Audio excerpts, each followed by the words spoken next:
Shalom, shalom, shalom, haleluya, puji Tuhan, selamat pagi. Sungguh Tuhan Yesus baik, dan karena kebaikannya, Tuhan sudah membangunkan kita di hari ini.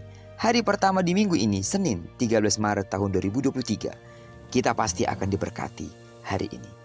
Baiklah, sebelum kita lebih jauh melakukan semua kegiatan pekerjaan kita hari ini, seperti biasa, mari kita landasi hidup kita dengan mendengarkan firman Tuhan dari pembacaan Alkitab satu hari satu pasal dari pembacaan 24 hari bersama Lukas. Dan hari ini kita sudah berada di hari yang ke-23, satu pasal sebelum pasal terakhir dalam kitab Lukas ini. Maka kita akan membaca kitab Lukas pasal yang ke-23 ayat pertama sampai dengan ayat yang ke-56. Judul renungan kita hari ini, percaya walau tidak melihat. Sebagai pengantar renungan ini saya akan coba bacakan untuk kita ayat yang ke-8. Judul perikopnya, Yesus di hadapan Herodes. Ketika Herodes melihat Yesus, ia sangat girang, sebab sudah lama ia ingin melihatnya, karena ia sering mendengar tentang dia. Lagi pula, ia mengharapkan melihat bagaimana Yesus mengadakan suatu tanda. Taukah saudara bahwa terkadang sebuah tanda bisa meneguhkan keyakinan kita? Misalnya, cincin adalah tanda sayang kita kepada pasangan karena mencintainya. Namun, apakah prinsip ini juga berlaku dalam persoalan iman? Apakah iman harus diteguhkan dengan tanda atau mukjizat? Herodes akhirnya bertemu dengan Yesus. Ia begitu bergirang karena sudah sejak lama ingin bertemu dengannya. Ia ingin menyaksikan sendiri bagaimana Yesus membuat tanda. Mungkin ia merasa Yesus seperti tukang sulap yang bisa menghiburnya. Sayangnya, harapan itu kandas. Jangankan membuat tanda, menjawab pertanyaannya pun Yesus enggan.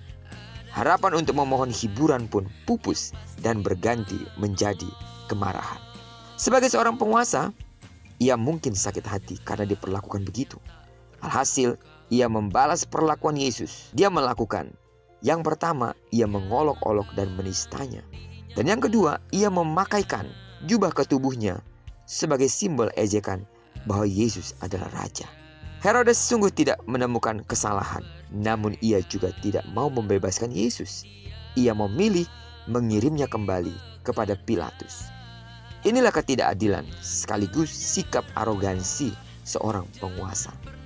Demi melanggengkan kekuasaan, ia melemparkan masalah kepada orang lain. Namun demikian, Alkitab mencatat dengan begitu baik.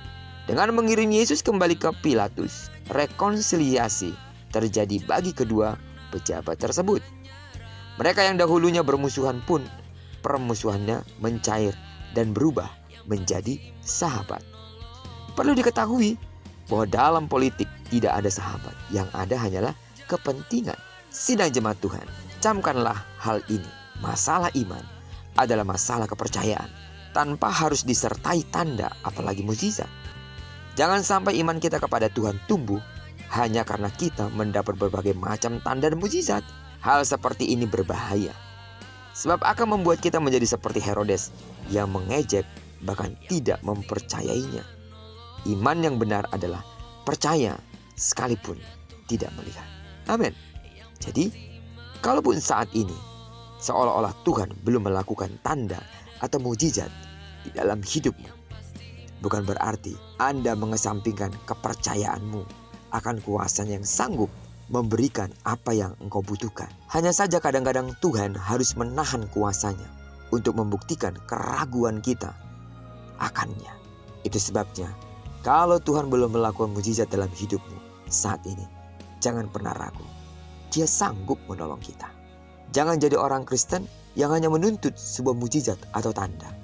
Tapi jadilah orang Kristen yang sungguh-sungguh yakin, walau tidak melihat, Tuhan melakukan sesuatu yang besar atas hidup kita. Percayalah, Tuhan tidak pernah terlambat, pun Dia tidak pernah terlalu cepat.